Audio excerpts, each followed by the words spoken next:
Well, let's see. What can I talk about tonight? Sometimes it's bad. Well, first thing is I really can't fucking hear you. Let's start right there. Now,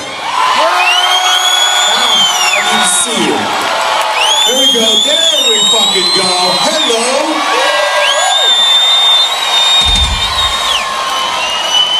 Look at that, all the way to the back. I want to tell you guys, just for a second, before we get snarky, I am really fucking grateful to be standing before you with Mick Mars, Tommy Lee, and Vince Neil. I'm mostly grateful that we're still alive, you know? That's some big ass titties right there. Okay, so this is what I think we should talk about. First of all, can we all just sit down for a second? Just take a moment. Everybody, I'll sit down with you. For those stubborn guys, sit down. I can outweigh you. There we go. Okay. Now, this is what I was thinking about talking about. I know there's some virgins out there, definitely some Motley Crue virgins, and there's some Motley Crue diehards that have been there since the beginning. But I thought it would just take a second, just take 1 second and kind of break down why this moment is actually happening.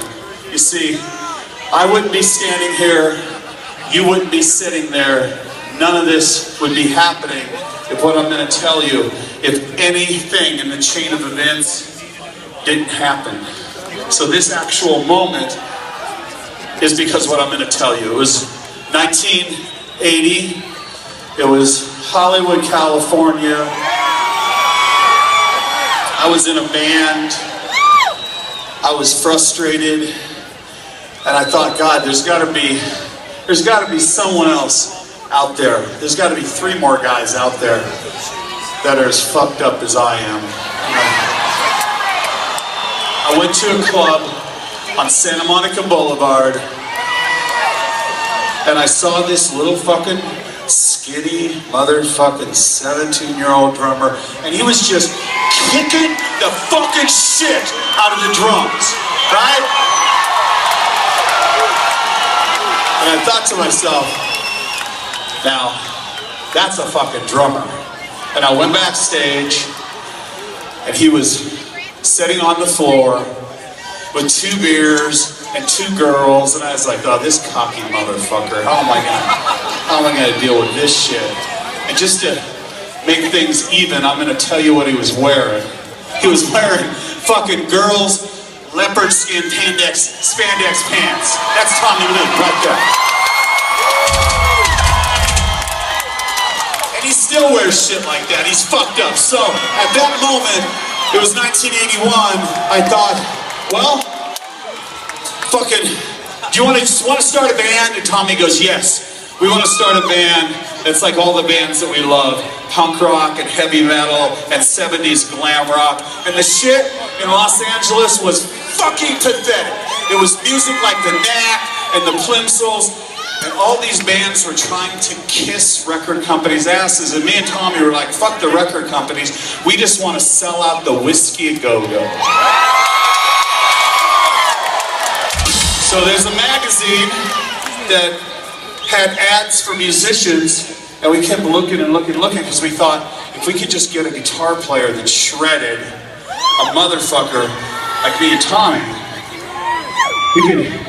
We're just missing one thing. And it said, I swear to God, loud, rude, aggressive motherfucker. Call me if you're serious, Mick Mars.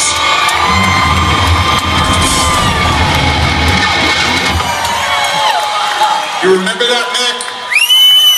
Yeah.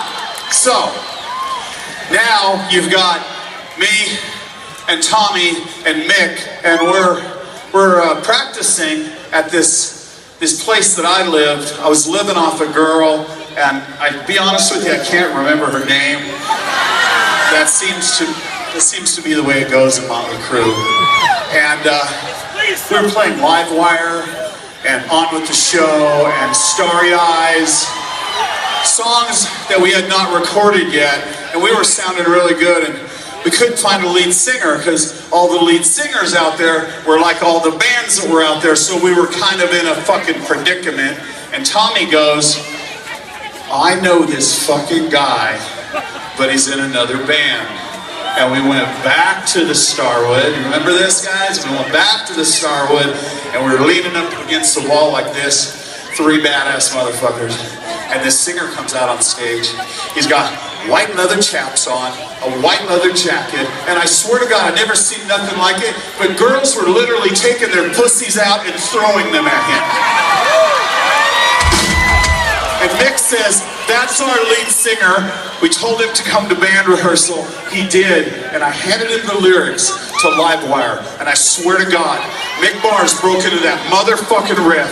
Tommy started pounding those fucking drums. I lit this fucking bass up, and Vince dug into that shit. And that day was January 17, 1981, and Motley Crue was fucking born.